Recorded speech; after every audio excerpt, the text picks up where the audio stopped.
Sir Isaac Newton was an English mathematician, physicist, astronomer, theologian, and author who is widely recognized as one of the most influential scientists of all time and as a key figure in the scientific revolution.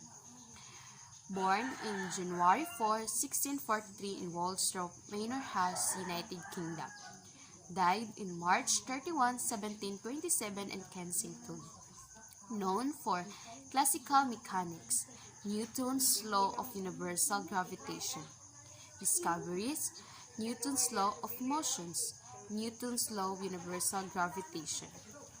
Isaac Newton, in 1642 and 1727, is best known for having invented the calculus in the mid to late of 1660s, most of the decade before Leibniz did so independently and ultimately more influentially, and for having formulated the theory of universal gravity.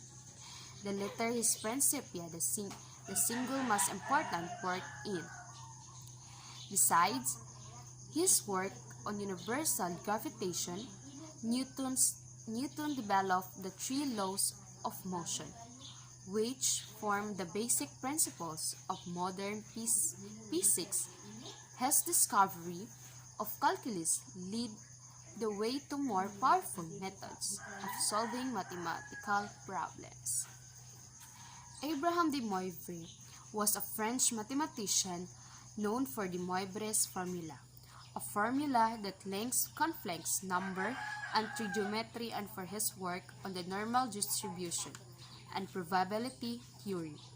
He moved to England at a young age due to the religious persecution of hangouts in France, which began in 1685.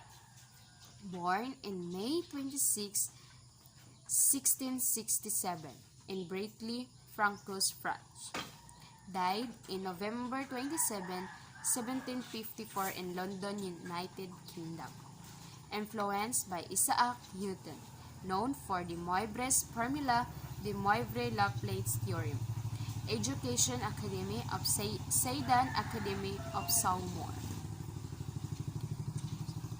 Although his life, de Moivre published occasional papers on different branches of mathematics.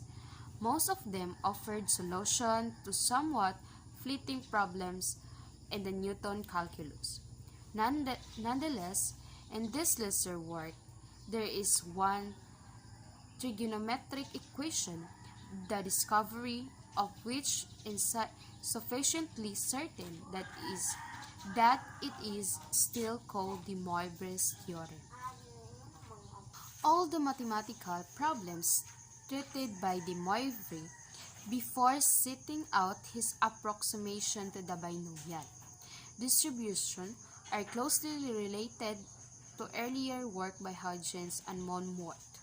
They include the first intimation of another approximation to the binomial distribution, now usually named for Poisson, and the normal approximation to given ratio of chances in constant at p, and as n increases so thus up in the Poisson approximation.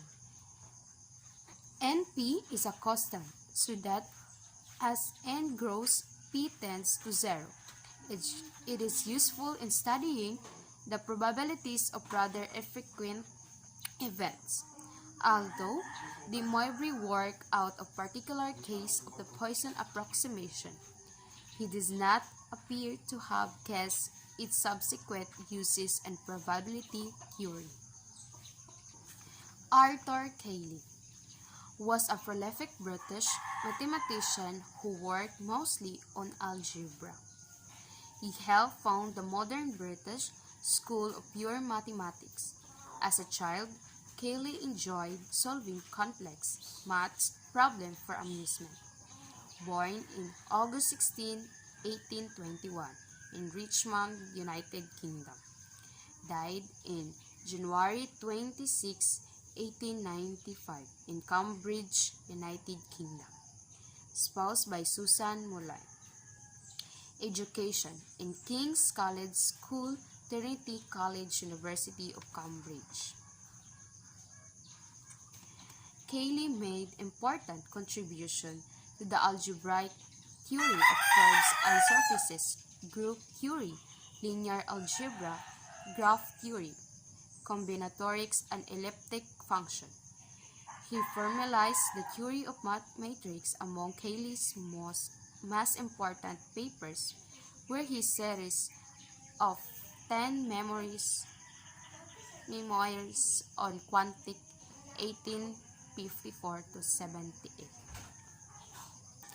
Cayley who was working as a full-time lawyer, did not allow this to hinder his mathematical talent, although he spent 14 years practicing law.